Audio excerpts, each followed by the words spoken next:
Bienvenue à tous dans cette vidéo de présentation de stratégie de Blackwing Lair en français. C'est basé sur une vidéo, en tout cas sur les images d'une chaîne qui s'appelle Speak to Ryan, qui est en anglais à la base, et que je fais l'effort de franciser pour vous présenter un petit peu comment ça se passe.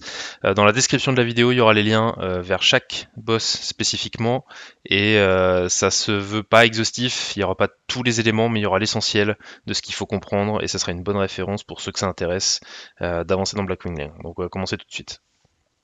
Et on va commencer par Razorgore. Alors Razorgore se sépare en deux phases. Dans la première phase, on va faire un mind control sur Razorgore pour lui faire détruire tous les œufs de dragon qui sont présents dans la pièce. Pendant ce temps-là, des adds vont pop aux quatre coins de la pièce. Il y a trois types d'adds. Les deux premiers sont des humanoïdes. L'un est un mage avec explosion des arcanes, l'autre un légionnaire cac avec pas mal d'armure. Et le troisième type d'add est un draconide avec beaucoup de vie qui tape assez fort. La phase 2 commence quand on détruit le dernier œuf. En début de phase 2, tous les adds s'en vont, et il faut tuer Razorgore. Razorgore va faire exactement la même chose que Drakisat à UBRS sur le tank, à savoir une boule de feu et lui faire perdre l'aggro qui fait beaucoup de dégâts. Il doit donc être double tanké. Pendant cette phase, il fait aussi des vagues de boules de feu sur toutes les personnes qu'il a dans sa ligne de vue. Donc tout le raid doit rester caché, sauf les healers de tank, et il faut des healers cachés qui heal les healers du tank. Voyons ça maintenant en vidéo. Vous allez avoir besoin de beaucoup de DPS pour ce combat, donc ça sera pas un combat qui se fait sans consommable, que ce soit pour les CAC, les casters, les healers, tout le monde. En phase 1, tous les DPS distance et les healers de raid se répartissent au milieu de la pièce. Dans chacun des coins, on va avoir un tank et ses DPS corps à corps, avec un heal assigné. Toutes les 30 secondes vont pop soit un dragon, soit deux adds. On focus un add, et on peut chip le deuxième si c'est nécessaire. Pour l'ordre des focus, c'est simple, on tue toujours le mage en premier, on peut lui faire tout ce qui est possible de faire, donc stun, anti-cast, etc. La deuxième priorité de focus, ce sont les dragons.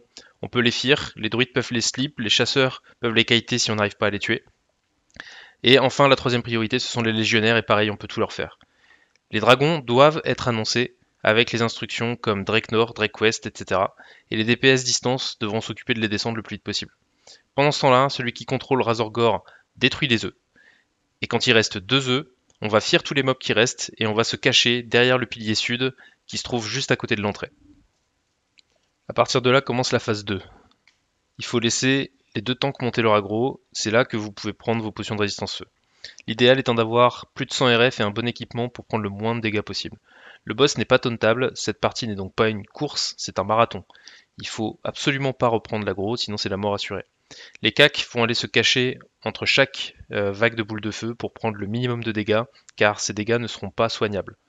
Ils peuvent retourner derrière le pilier si c'est nécessaire, et quand vous aurez plus d'expérience, ils peuvent également aller se placer dans cette position que je vais vous montrer. Si le boss est tanké à peu près au centre de la pièce, vous pouvez vous cacher ici, normalement vous prenez pas de dégâts. Une fois que Razorgore tombe, la grille pour accéder à Vaelastraz va s'ouvrir, mais il est important que tout le raid reste dans la pièce de Razorgore le temps de faire les raids, les rebuffs, etc. Dans la pièce de Vaelastraz se trouvent quelques techniciens de l'aile noire qui sont des gobelins qui vont fuir en vous voyant et qui dropent de l'élémentium, qui est essentiel. Et donc du coup, il est super important que soit des ingénieurs, soit des mages aillent les choper le plus vite possible pour récupérer ces précieux loots. Vaelastraz ne possède qu'une phase qui va être extrêmement rapide. Une erreur d'une personne et le combat est terminé. Vael commence le combat à 30% de vie, il va donc être possible de lancer des exécutions et de le descendre très très vite. Le placement n'est pas très compliqué en soi, le tank le garde dans la position initiale du dragon, et les tanks secondaires se placeront sur son flanc gauche. Le raid quant à lui va se diviser en deux groupes, un pack de mêlée et un pack de distance comme vous pouvez le voir sur la vidéo. Tout le monde doit être packé comme s'il n'était qu'une seule personne, ça simplifiera énormément les heals et ça aidera aussi pour les bombes. La personne qui prend la bombe ira se placer derrière le dragon au niveau de sa queue en faisant attention si la personne précédente qui avait la bombe est encore en vie de bien se décaler progressivement pour pas la faire exploser. Le combat dure 3 minutes pendant lesquelles Vael va mettre un buff qui booste l'ensemble du raid. Chaque joueur se retrouve alors avec une ressource illimitée de mana, de rage ou d'énergie. À la fin du buff, soit vous avez tué Vael, soit vous êtes mort. Pendant le combat, tout le raid va prendre entre 500 et 600 de dégâts de feu toutes les 3 secondes. C'est résistable, donc si vous avez du matériel résistance feu de très bonne qualité, il ne faut pas hésiter à l'équiper, au moins lors des premiers essais. Plus tard, on privilégiera l'équipement orienté plutôt DPS. Ce sont les seuls dégâts que devrait subir le raid, mais ils sont quand même conséquents. Mais une potion de résistance au feu pourrait vous sauver la vie si vous êtes trop bas en vie. Au début du combat, les soigneurs devront se méfier d'une potentielle aggro-heal, notamment à cause de tous ces dégâts. L'aptitude principale de Vael est de poser une bombe sur un des membres du raid, un peu comme le fait le Baron Guédon à Molten Core. La bombe de Vael est lancée toutes les 15 secondes. En premier lieu, elle va toucher une cible à mana, puis 15 secondes plus tard, une autre classe à mana, et enfin 15 secondes plus tard, la personne qu'elle a en aggro. Puis le cycle va reprendre et cibler à nouveau deux classes à mana, puis un tank, etc., etc. On a donc un tank qui va mourir toutes les 45 secondes. Le principal challenge du combat, c'est donc de faire une rotation de tank. Il faudra que chaque DPS soit très vigilant avec son aggro. Valéastraz n'est pas tauntable. Surtout avec des ressources de rage et de mana illimitées, on gardera donc les trinkets pour une phase avancée du combat. De même, les chasseurs devront abuser du feindre la mort et les voleurs devront utiliser la feinte dès qu'elle est up et ne pas hésiter à vanish. En début de combat, on préférera utiliser des totems de tranquillité de l'air et en fin de combat, on pourra passer sur du Wind Fury. Si un tank meurt avant d'avoir pris la bombe, le combat est terminé, il ne sera pas possible d'aller au bout. Juste avant une transition de tank, il faut que les DPS ralentissent légèrement le DPS pour être certain que c'est bien le deuxième tank qui reprenne Vaelastraz, sinon c'est très compliqué à soigner. Le joueur qui prend la bombe, quoi qu'il arrive, va mourir. Son maximum de PV va diminuer de 5% toutes les secondes, jusqu'à atteindre 0 et que ce soit de toute façon plus healable. Il faut absolument garder ce joueur en vie le plus longtemps possible pour deux raisons. La première raison, c'est que le joueur qui a la bombe, une fois qu'il meurt, va exploser et tuer tous ceux qui seraient trop près de lui autour de lui. Il faut donc qu'il ait le temps de se mettre à l'abri. La deuxième raison, c'est que pendant qu'il a la bombe, les dégâts infligés par ce joueur sont doublés et tous les sorts deviennent instantanés. C'est un énorme boost du DPS qui est indispensable pour tuer Vael. Pour cette raison, si un healer prend la bombe, il devient alors un DPS et doit spammer les feux stellaires pour les druides, les chaînes d'éclairs pour les chamans, etc., etc. En fait, vous devez spammer le plus gros sort de dégâts qui n'est pas de cooldown que vous avez. Les démonistes qui chopent la bombe peuvent aussi poser une malédiction funeste sur le boss juste avant de mourir. La première personne qui prend la bombe devra néanmoins être prudente, elle ne peut pas se permettre de reprendre l'aggro immédiatement sinon c'est le wipe assuré. Cette bombe, c'est vraiment la clé du combat. Pour autant, Vael possède également quelques-unes des aptitudes classiques de tous les dragons, à savoir qu'il fait un souffle de feu qui fait à peu près 4000 dégâts et qui pose un dot qui fait très mal sur le tank. Normalement, seul le tank est censé prendre ce souffle, mais en cas de reprise d'aggro, du coup, c'est ce qui fait wipe un raid immédiatement. Vael fait également une attaque de cleave en face de lui, qui peut toucher plusieurs cibles, mais encore une fois, si le raid est bien placé, seul le tank devrait le prendre.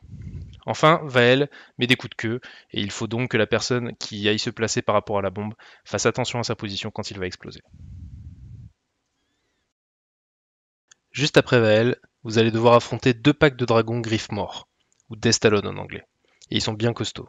Il y en a 6 de 4 types, et ça mérite un mot de stratégie car on ne peut pas vraiment espérer les poules sans connaître leurs habilités et que ça se passe bien.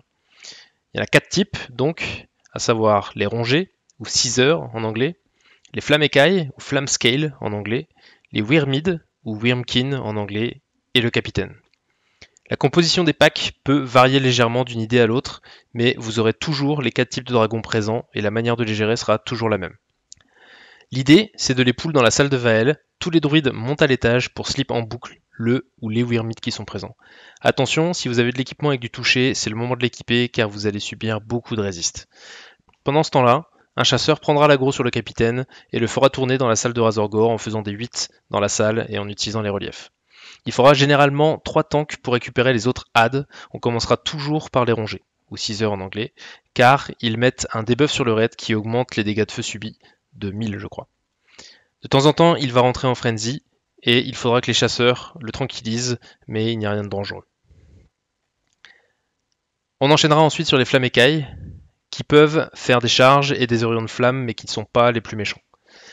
Avant de s'attaquer au capitaine, on va récupérer les wyrmid un par un.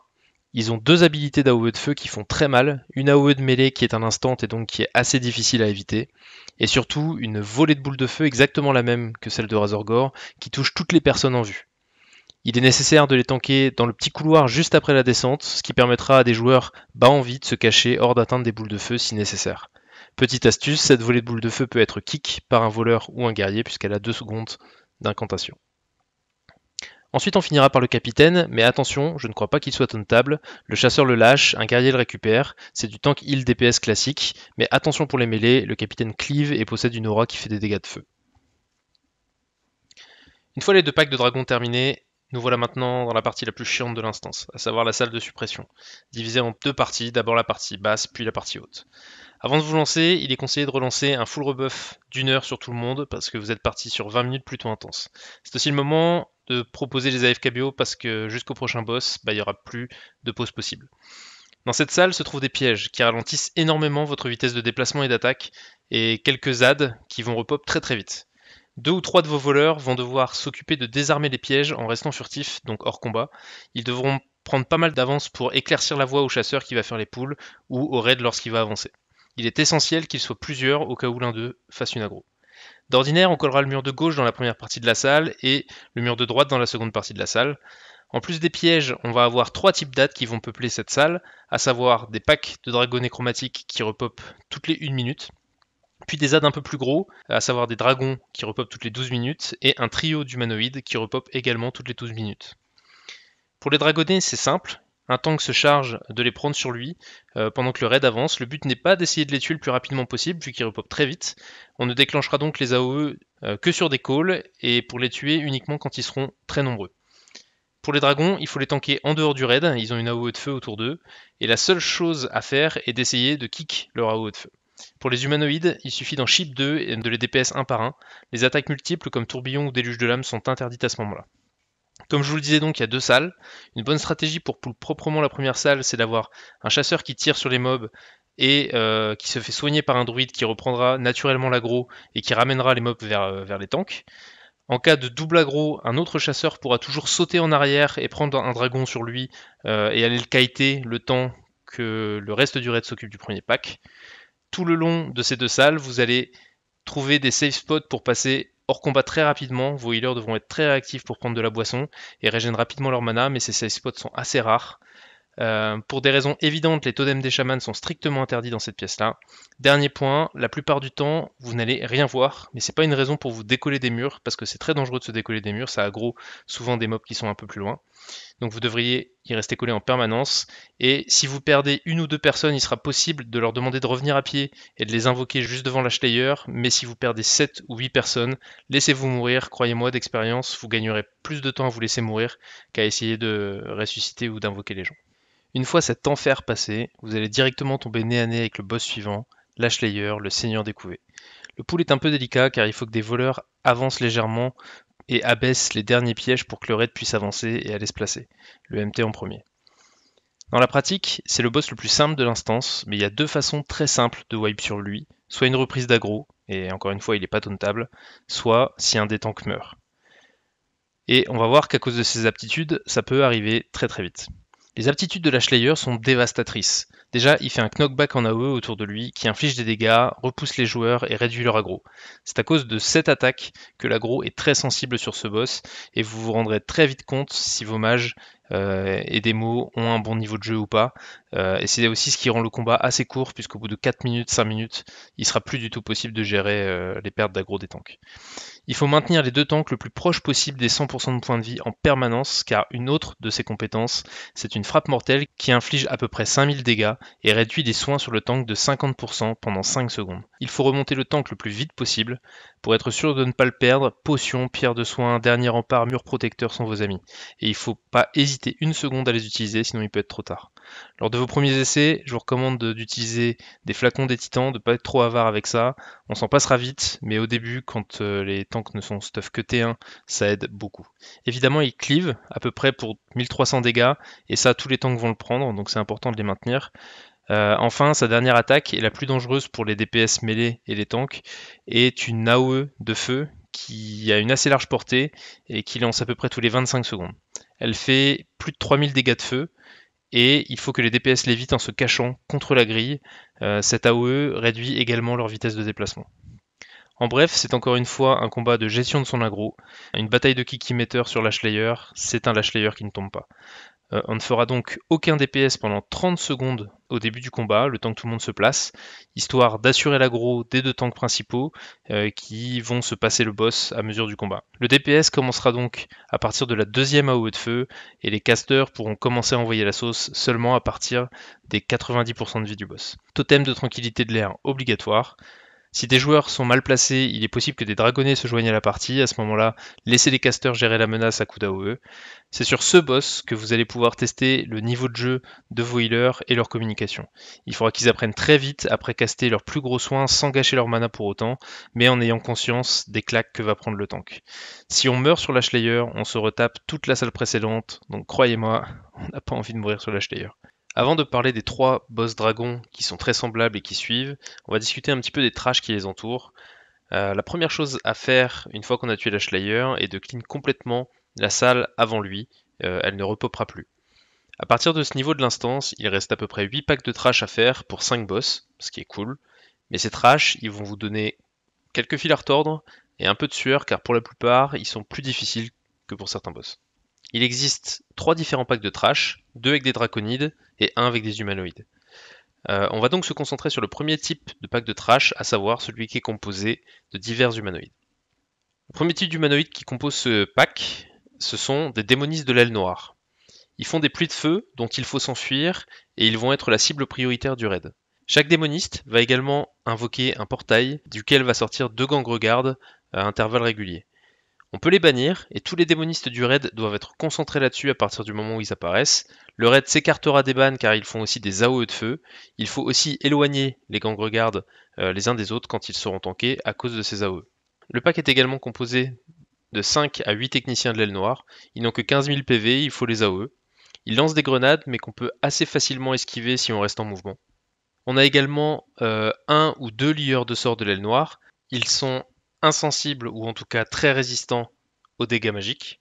Ils font également un choc de flamme dont il faut sortir et qui ne peut pas être kick, et ils vont lancer aléatoirement une métamorphose sur quelqu'un du raid. Et enfin, le pack comprend dans la plupart des cas un draconide, le surveillant Griffmore. C'est un dragon chromatique, mais ça on en reparlera plus tard. Le pool est assez simple, mais vous verrez qu'il est assez facile de perdre du monde. Un mob qui se balade et les healers vont tomber comme des mouches. Vous avez de la place et il faut utiliser cette place pour séparer les mobs au maximum, la plupart font des dégâts d'AOE. Le premier chasseur va faire un pool principal du pack en prenant l'aggro des gobelins et en sortant de leur ligne de vue très rapidement pour qu'ils se regroupent et qu'ils puissent être plus facilement AOE. Donc ils vont se regrouper souvent sur un coin de mur. Le raid à ce moment-là se tient le plus loin possible des potentielles premières grenades. Un autre chasseur va tout de suite extraire le draconide en le poulant sur lui, donc le surveillant Griffmore, et partir le kite le plus loin possible, et on n'en parle plus jusqu'à la fin du combat.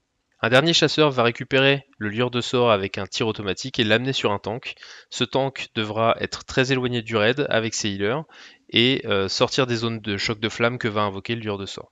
À partir du moment où le pool est passé, la cible prioritaire du raid ce sont les démonistes. Il faut claquer tous les CD disponibles dessus, il faut absolument pas qu'ils puissent invoquer plus qu'un portail, et leurs pluies de feu font beaucoup trop mal pour qu'on les laisse en vie trop longtemps. Tout le raid saute dessus en premier, le temps que les poules se mettent en place, les mages passeront ensuite sur les gobelins. Les démonistes quant à eux passeront en mode perma-ban dès qu'un démon apparaît, par sécurité. Ils devront s'organiser pour savoir qui doit faire le premier ban, qui doit faire le second, etc. et mettre des marques de raid sur les adds qui pop. Le raid devra s'éloigner des démons qui font des AOE de feu, et qui vont souvent les lancer juste après avoir débanni.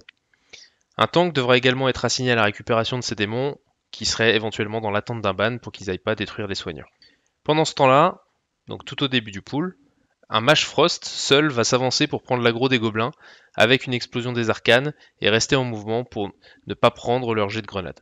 Une fois que les démos de l'aile noire sont morts, tous les mages vont AOE ces gobelins pour les tuer. Les démonistes du raid peuvent aussi aider à les AOE tant qu'il n'y a plus de démonistes de l'aile noire ou qu'ils n'ont pas encore de ban assigné.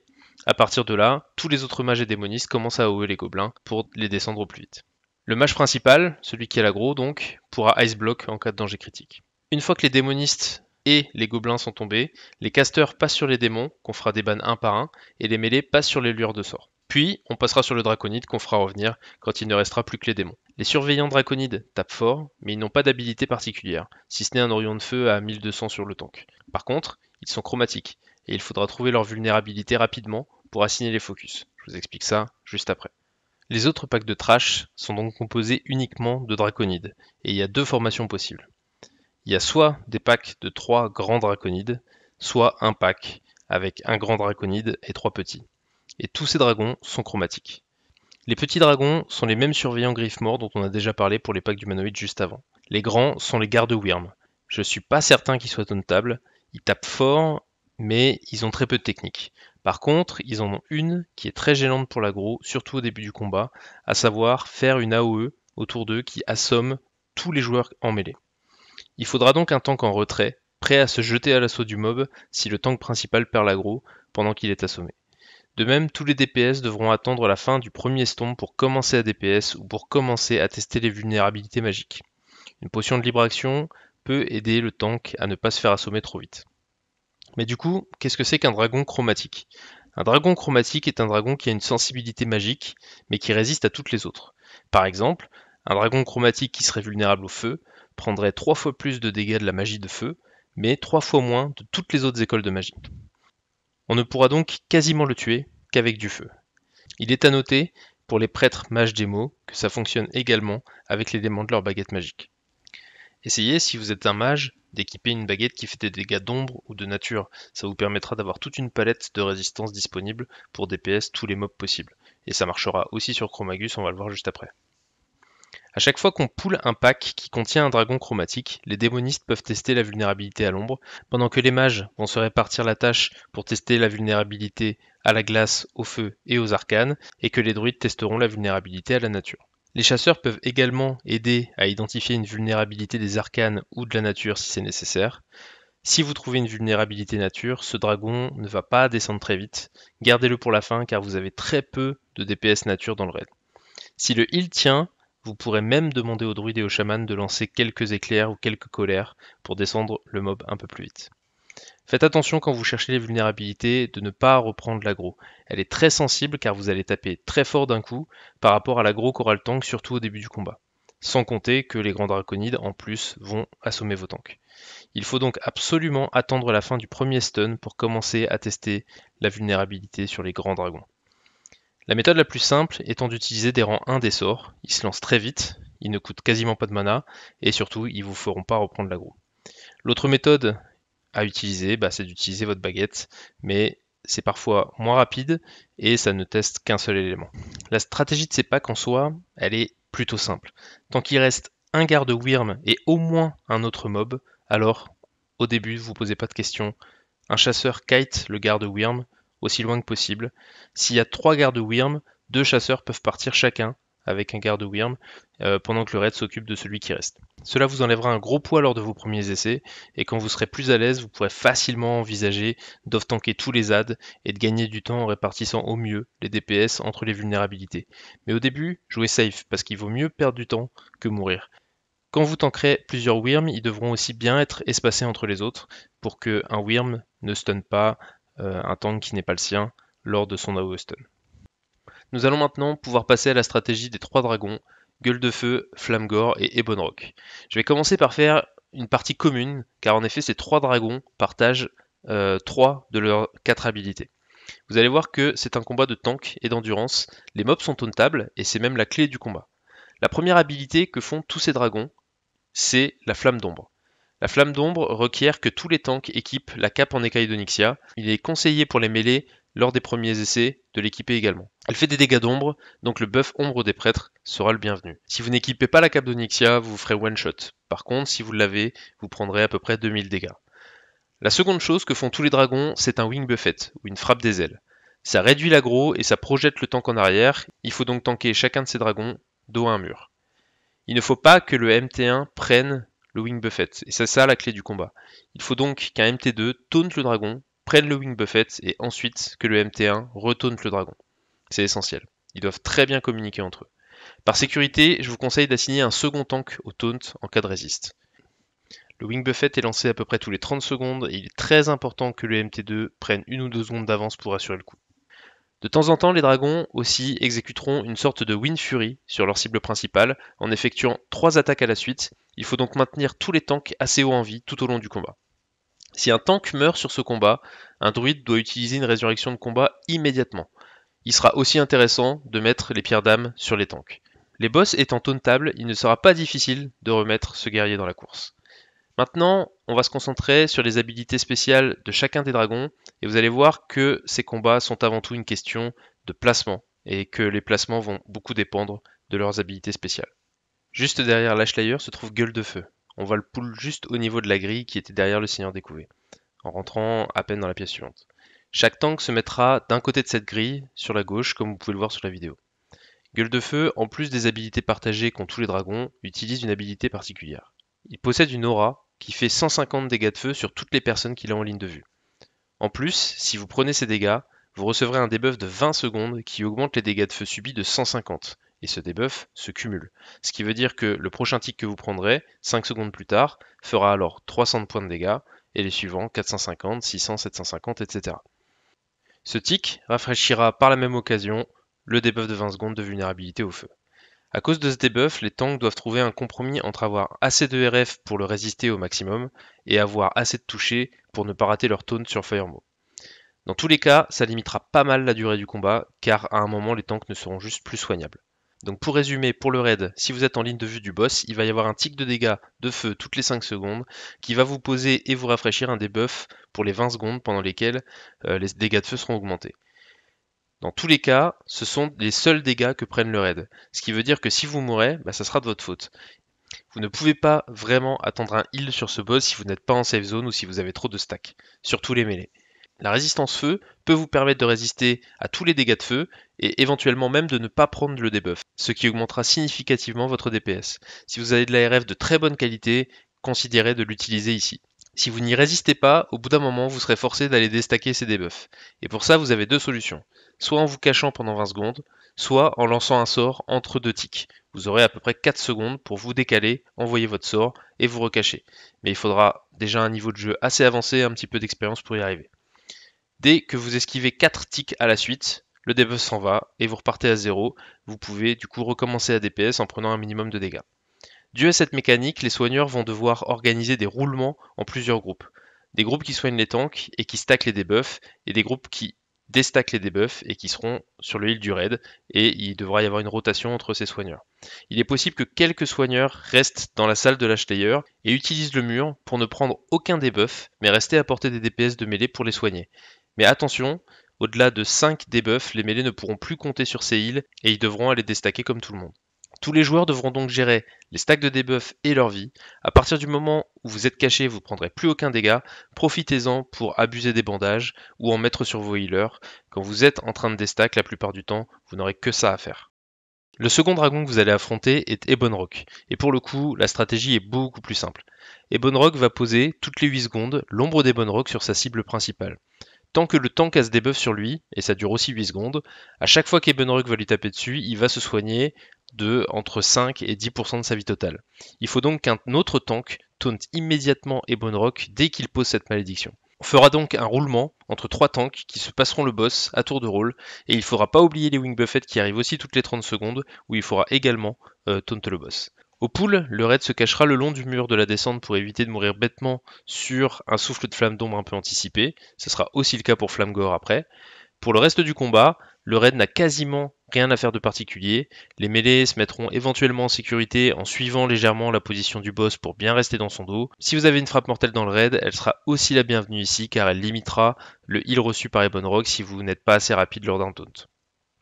Le dernier des 3 dragons est Flamgore et la stratégie sur lui est encore plus simple. Son habilité spéciale, c'est qu'il s'enrage à peu près toutes les 10 secondes, et quand il passe en enrage, il va faire une AOE de feu qui touche l'ensemble du raid pour 400 à 500 dégâts de feu toutes les secondes jusqu'à ce qu'il soit tranquillisé.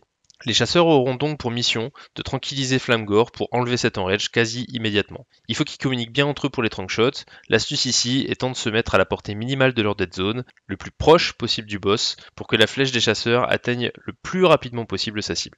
Enfin, il suffira d'assigner quelques soigneurs sur le raid. Le raid prendra environ un tick à chaque enrage, même si les tranks sont très rapides. A ce stade, il ne vous reste plus que 2 derniers boss dans l'instance. Le premier que vous allez affronter est Chromagus. La première chose à comprendre sur Chromagus, c'est que le combat sera différent chaque semaine car il possède 5 souffles, et toutes les semaines, aléatoirement, il va en choisir 2, qu'il gardera pendant toute l'idée de votre raid. Vous pouvez organiser un pool à blanc pour découvrir les souffles de Chromagus en demandant à l'ensemble du raid de se déconnecter et en laissant simplement un voleur et un chasseur pour le boss et observer les souffles pendant le kite. Il leur faudra 1 minute pour avoir les deux. En réalité, Chromagus n'est pas un boss aussi difficile qu'il n'y paraît. Il faut juste que l'ensemble du raid connaisse bien son rôle et les placements du combat. Chromagus a un nombre impressionnant d'habilités, mais le job de chaque classe par rapport à ses habilités n'est pas si énorme. Déjà, la première et la principale, c'est qu'il rentre en frénésie. Il faut donc le tranquilliser, les chasseurs gèrent cet aspect. Ils devront être prudents s'ils sont plusieurs à prendre l'affliction de bronze et utiliser des sables si nécessaire pour éviter d'être tous stun en même temps. À 20%, il enrage et commence à taper beaucoup plus fort. Il continue de faire des frénésies et c'est important que les chasseurs continuent de le tranquer. Ensuite, Chromagus va lancer deux types de sorts, des afflictions et des souffles. L'ensemble du raid devrait prendre assez peu de dégâts.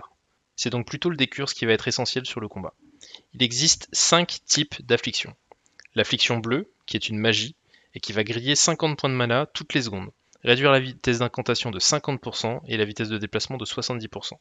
Il faut bien prioriser les décurses sur les healers et les tanks, puis les chasseurs et les casters, et enfin les mêlées. C'est celle qu'il faut dégager le plus vite possible. C'est la priorité absolue des prêtres du raid. L'affliction rouge, elle, est une maladie. Elle fait 50 dégâts toutes les 3 secondes et soigne Chromagus si le joueur meurt. Les prêtres y sont dédiés, mais elle est un peu moins prioritaire. L'affliction verte, qui est un poison, inflige 250 points de dégâts toutes les 5 secondes et réduit les effets de soins de 50%. Ça doit disparaître instantanément sur le tank. Les totems de résistance au poison seront les bienvenus pour le raid, et c'est la charge des chamans de les enlever. L'affliction noire, elle, est une malédiction, et elle sera enlevée par les mages et en extrême priorité sur les tanks. Les druides resteront en full heal, mais resteront aussi en assise sur le dispel des malédictions ou des poisons si nécessaire. Pour aider au dispel de ces afflictions, les démonistes pourront jouer avec leurs chasseurs corrompus. La dernière affliction, l'affliction de bronze, ne peut être enlevée que par des sables qui sont lootés à BWL. Elle va stun une cible de temps en temps, pendant 4 secondes. Les tanks doivent se l'enlever immédiatement, impérativement. Les chasseurs se l'enlèveront quand ils commenceront à être plusieurs à l'avoir. Les healers se l'enlèveront également uniquement s'ils sont trop à l'avoir. Il n'est pas très grave de garder l'affliction de bronze. Il faudra juste être prudent de ne pas être stun juste avant un souffle pour éviter de se prendre les dégâts. Un très mauvais réflexe serait de cramer à tout prix des sables dès que vous attrapez l'affliction de bronze. Que ce soit pour les heals ou pour les chasseurs, ça ne devrait pas être nécessaire. Si vous faites ça, vos stocks vont fondre très vite et bientôt vous n'en aurez plus assez pour faire vos trails. Sachant que si vous n'avez plus du tout de sable, c'est pas possible de tomber Chromagus, donc si vous attrapez le bronze, pas de panique. Si jamais une personne attrape les 5 afflictions en même temps, elle se transformera en un draconide qui va se mettre à tuer tout le monde dans le raid. Mais si vous en arrivez là, c'est que vous avez assez mal géré les décurses correctement, et à ce point, c'est que le combat était de toute façon mal engagé. Sur les premiers essais, les potions de restauration pourront énormément soulager les décurseurs, et tout le monde devrait en avoir quelques-unes dans son sac. La deuxième grosse habilité de Chromagus, ce sont les souffles. Il y en a 5, et parmi ces 5, chaque semaine vous devrez en gérer 2. Les souffles sont lancés toutes les 30 secondes, l'un après l'autre, à 360 degrés sur toutes les cibles en ligne de vue. En gros résumé, il y a 4 souffles qui font des dégâts, de différentes façons, et un souffle de bronze, le trou du temps. Pour les 4 premiers, les DPS devront absolument se cacher toutes les 30 secondes pour ne pas les prendre, ou leur survie sera sérieusement compromise. Pour le trou du temps, il faudra au contraire que tout le raid le prenne, tout le monde sera alors stun pendant 6 secondes et perdra 50% de son maximum de vie, et ça évitera que Chromagus attaque quelqu'un qui ne serait pas caché. Il existe aussi une stratégie où un autre tank se tient très loin de Chromagus et est le seul à volontairement ne pas prendre le stun pour que Chromagus se balade pendant les 6 secondes pour essayer d'aller chercher. Ça se tente, c'est à vous de voir et ça va aussi dépendre un peu de comment ça va être scripté sur classique. Les souffles de bronze et de givre réduisent naturellement l'aggro du tank principal. Si vous avez un de ces deux souffles, Chromagus devra donc être double tanké, et personne ne devra passer au-dessus du deuxième tank à l'aggro. Il faut savoir que Chromagus ne cleave pas, et à part sur les souffles, il va faire du mono-cible, donc taper uniquement sur le tank principal. Donc il est possible pour l'autre tank qui voudrait monter son aggro, de pas forcément équiper un bouclier et de le faire totalement en face du boss sans aucun problème.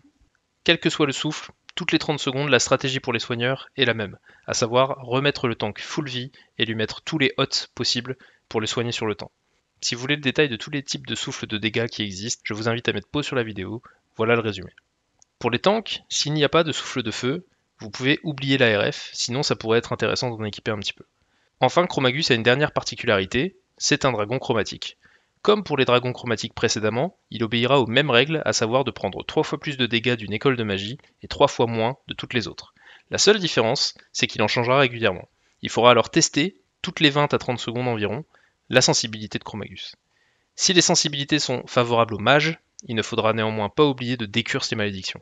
Évidemment, il faudra aussi faire attention pour tous les casters à très bien gérer leur aggro. C'est un aspect essentiel du combat parce que ça produit un énorme DPS, et sans exploiter les vulnérabilités magiques de Chromagus, il devient très difficile de le tomber. Donc il faut vraiment faire un bon travail de ce côté-là. Pour tester les sensibilités, les mêmes règles que pour les dragons précédents s'appliquent. Chaque classe peut faire sa part du job.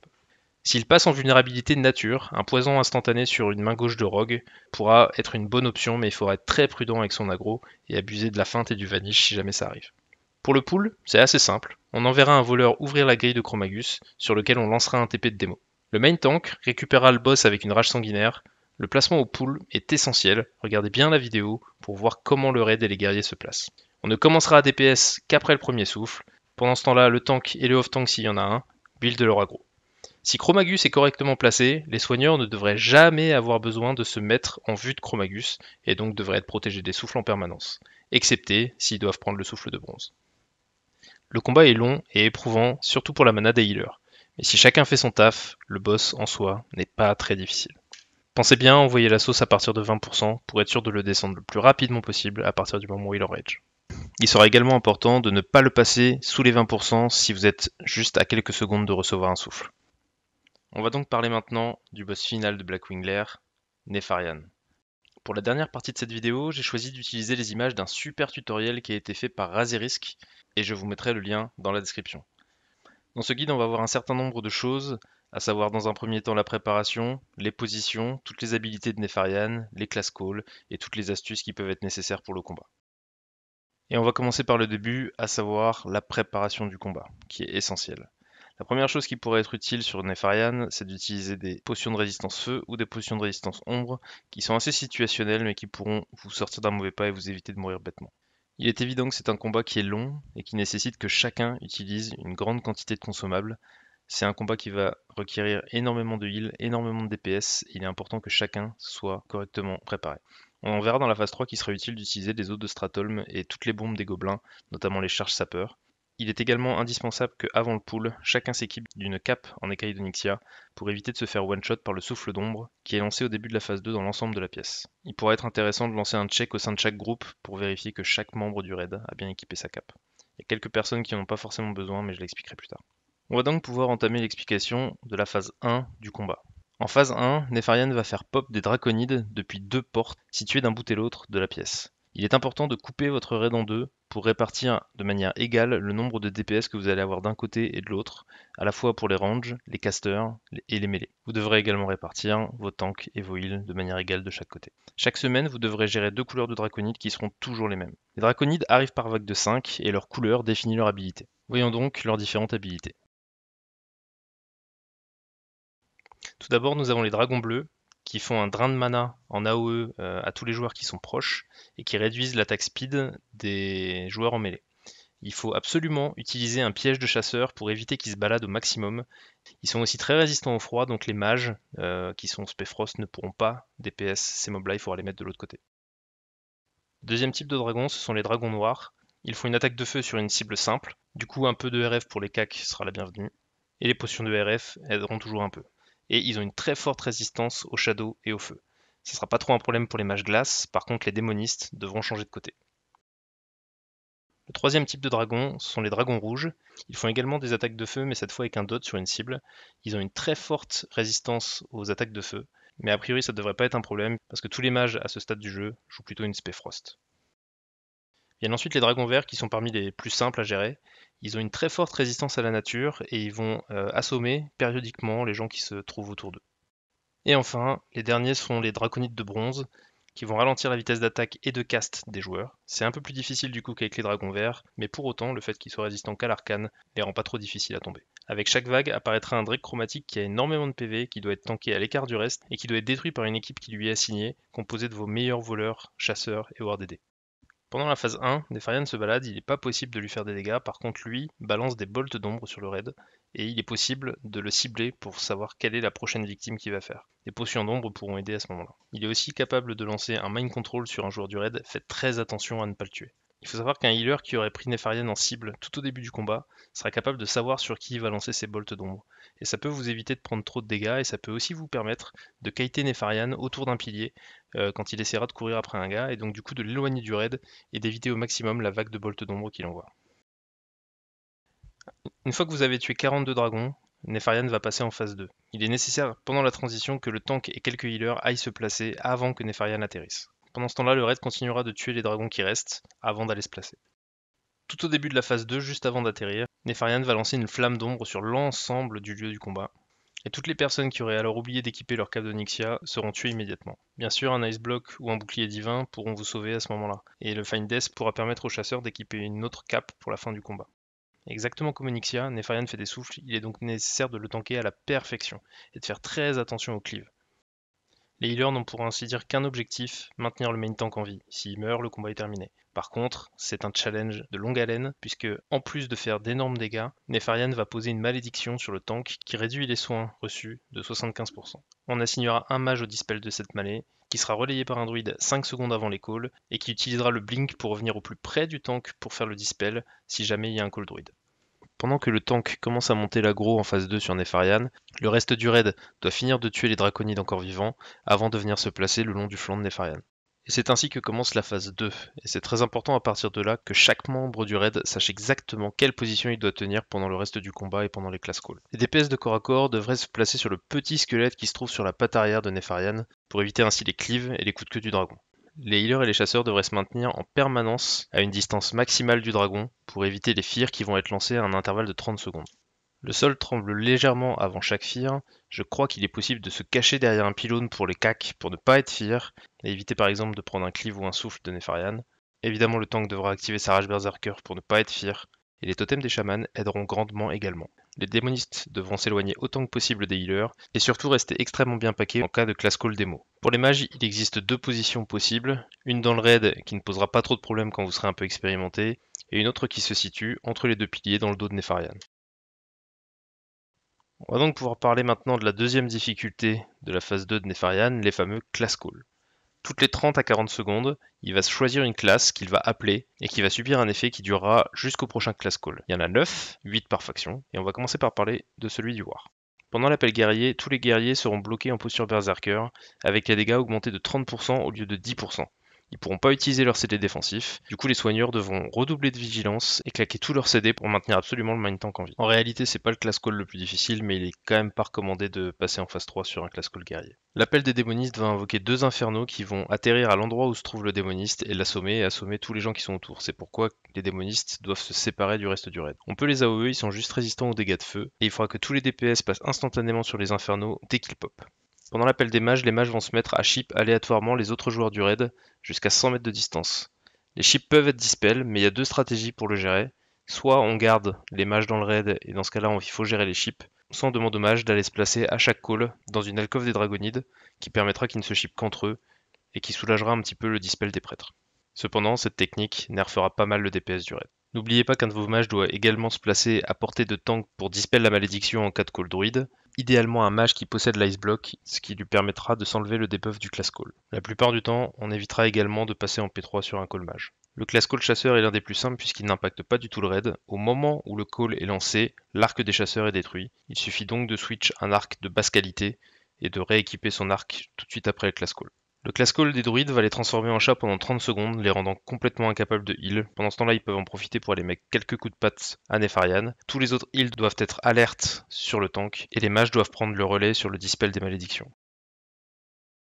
Le call des prêtres est de loin le plus dangereux.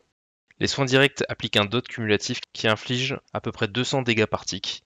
Les prêtres doivent immédiatement arrêter d'utiliser leur sort direct. Ils peuvent encore caster des rénovations et le mot de pouvoir bouclier, et les autres healers devront prendre le relais et tenir le coup le temps que le call passe. La potion de sommeil sans rêve sera un excellent consommable pour les prêtres une fois qu'ils auront lancé une rénovation et leur bouclier.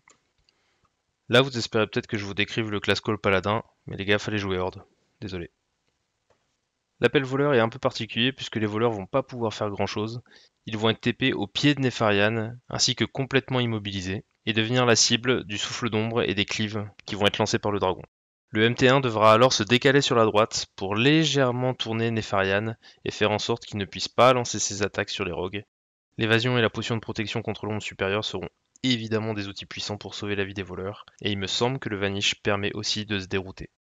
Le call des chamans peut être un peu compliqué, surtout si vous avez beaucoup de chamans. Chacun d'entre eux va invoquer des totems qui ont une quantité de PV variable et qui vont apparaître de façon aléatoire tout autour d'eux. Il faudra absolument focus en priorité les totems de Wind Fury et de Nova de Feu, et les totems deviennent la priorité absolue de tous les DPS. Et nous voilà donc à la phase 3 de Nefarian. La phase 3 en elle-même n'est pas vraiment une phase, mais plus un événement qui arrive à 20% de la vie de Nefarian. Quand Nefarian sera à 20%, donc, il va ressusciter tous les Drakes qu'on a tués en phase 1, une version plus fragile qui a à peu près 20% de leur total de PV et beaucoup moins de résistance. Ils sont assez fragiles mais ils tapent assez fort, donc les potions d'invulnérabilité seront les bienvenues. C'est le moment où il faut envoyer la sauce. Les chasseurs poseront des pièges pour ralentir les mobs, les mages devront claquer leurs trinkets, les wars devront claquer leur témérité, les off-tanks devront claquer leur témérité avec un taunt de zone, et l'ensemble du raid devra abuser des eaux de Stratholme et des bombes d'ingénieurs. Les mages peuvent ralentir et nova les mobs, donc il faut en abuser pour bien les regrouper. Le point primordial étant de garder un maximum de joueurs en vie, et c'est pourquoi les potions d'invulnérabilité limitée sont des outils puissants. Une fois que cet événement est passé, la phase 3 est identique à la phase 2. Nefarian est un combat long et de loin le combat le plus difficile de la phase 3. Néanmoins, avec une bonne préparation et une bonne discipline de raid, il n'est pas si dur que ça à tomber. Merci à tous d'avoir regardé cette vidéo, j'espère que ça vous a aidé, j'espère que ça vous donnera une base pour travailler vos stratégies BWL, en espérant que ça vous a plu. À la prochaine.